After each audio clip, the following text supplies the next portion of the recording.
ആയുർവേദം എന്ന് വെച്ച് കഴിഞ്ഞാൽ ആയുസ്സിൻ്റെ വേദമാണ്. ആയുസ് നിലനിർത്താൻ എന്തൊക്കെ കാര്യങ്ങൾ ചെയ്യണം എന്ന് വ്യക്തമായി പറഞ്ഞിരിക്കുന്ന ഒരു ശാസ്ത്രശാഖയാണ് ആയുർവേദം. ആയുർവേദ പ്രകാരമുള്ള ഒരു ദിനചര്യയിൽ വേണ്ട കാര്യങ്ങൾ എന്തൊക്കെയാണ്? നമ്മൾ കേട്ടിട്ടുണ്ടല്ലോ ബ്രഹ്മമുഹൂർത്തത്തിൽ ഉണരുക എന്നുള്ളത്. രാവിലെ സൂര്യ ഉദിക്കുന്നതിന് 1.5 മണിക്കൂർ മുമ്പുള്ള സമയമാണ് ഈ ബ്രഹ്മമുഹൂർത്തം എന്ന് പറയുന്നത്.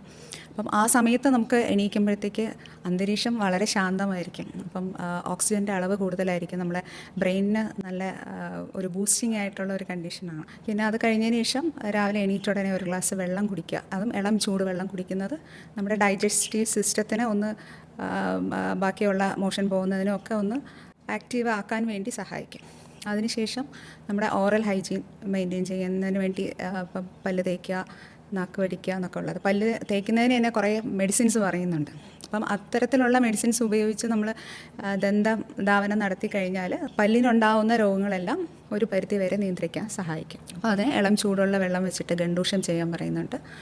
പിന്നെ എണ്ണ തേച്ചുള്ള കുളി. അപ്പം എണ്ണ തേച്ച് ദിവസം ഒരു 30 മിനിറ്റ് വ്യായാമം നിർബന്ധമായിട്ട് ചെയ്യുക. പിന്നെ വരുന്നത് സ്നാനം. കുളി ഇളം ചൂട് വെള്ളത്തിൽ കുളിക്കുക. വൈകുന്നേരം 5 മണിക്ക് മുമ്പായിട്ട് തന്നെ കുളിക്കണം.